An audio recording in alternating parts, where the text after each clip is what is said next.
ఆర్టీసీపై మాజీ మంత్రి హరీష్ అడిగిన ప్రశ్నలతో తెలంగాణ అసెంబ్లీ హాట్ గా మారింది. ఆర్టీసీ కార్మికులను అదనంగా పని చేయించి ప్రభుత్వం ఇబ్బందులకు గురి చేస్తుందన్నారు హరీష్. కొత్త నియామకాలు చేపట్టడం లేదని ఆరోపించారు. దీనికి మంత్రి పొన్నం స్ట్రాంగ్ కౌంటర్ ఇచ్చారు. అసలు ఆర్టీసీని అనేక ఇబ్బందులకు గురి చేసిందే బీఆర్ఎస్ అని గుర్తు చేశారు. 50 రోజులు కార్మికులు సమ్మె చేస్తే వారిని పట్టించుకున్న పాపాన పోలేదని ఫైర్ అయ్యారు. ఆర్టీసీ ద్వారా మహిళలకు ఉచిత ప్రయాణంతో పాటు కారుణ్య నియామకాలు కల్పించామన్నారు మంత్రి పొన్నం.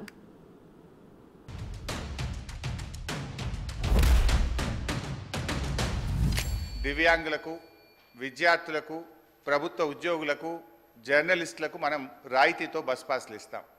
ఈ ప్రభుత్వం వచ్చిన 8 నెలల్లో ఆ రాయితీలకు చెందిన డబ్బు ₹1 ఇవ్వని మాట వాస్తవమా? ఆ డబ్బు ఎంత, ఎప్పటిలోకి ఇస్తారు, ఇవ్వకపోవడానికి గల కారణాలు ఏమిటి? దెన్ లాస్ట్ క్వశ్చన్ అధ్యక్ష, మనకు కార్మికులకు సంబంధించి మోటార్ ట్రాన్స్పోర్ట్ యాక్ట్ ఉంటుంది. డ్రైవర్లు కానీ కండక్టర్లు కానీ 8 గంటల కంటే ఎక్కువ పని చేయకూడదని ఉంటుంది. ఇందులో మహిళా కండక్టర్లు కూడా ఉన్నారు. కానీ వాళ్ళని 16 గంటలు 18 గంటలు పని చేయించడం వల్ల పని ఒత్తిడికి లోనై దాదాపు కొన్ని వందల సంఖ్యలో కార్మికులు చనిపోతున్నమాట వాస్తవమా? మహాలక్ష్మి పథకం వచ్చిన తర్వాత ఓవర్లోడ్ కావడం ద్వారా పని గంటల భారం పెరిగి దానికి సరిపడా మీరు డ్రైవర్లను కండక్టర్లను నియామక చేయకపోవడం వల్ల ఒక్కొక్కరు 16 గంటలు 18 గంటలు పనిచేసి కార్మికులు ఇబ్బంది పడుతున్న విషయం ప్రభుత్వం దృష్టికి వచ్చిందా? దానికి అనుగుణంగా కండక్టర్ల డ్రైవర్ల నియామకం ఎప్పట్లోగా చేస్తారు. వాళ్ళకి ఏమవుతుంది? ఎవరు రద్దు చేసినారు, ఎందుకు రద్దు చేసినారో ముందు మీరు ఆ కార్మికులకు క్షమాపణ చెప్పి ముందు అడగండి ఒక్కసారి.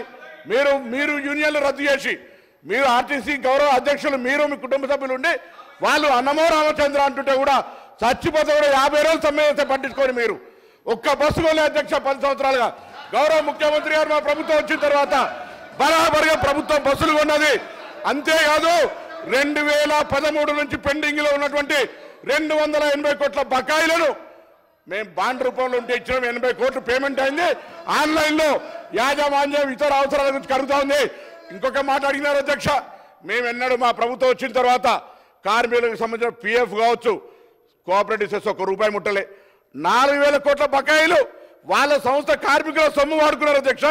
ఇవాళ ఆర్టీసీ 7000 కోట్ల అప్పులతోటి మాకు అప్పచెప్పితే ఈరోజు ప్రభుత్వం మహాలక్ష్మి పథకం కింద నెలకు 300 కోట్లు ఇచ్చారు అధ్యక్ష.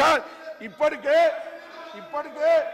70 కోట్ల మంది మహిళలు ప్రయాణం చేస్తే అధ్యక్ష 2400 కోట్ల రూపాయలు ఆ మహిళల పేరు మీద వచ్చినటువంటి సొమ్మును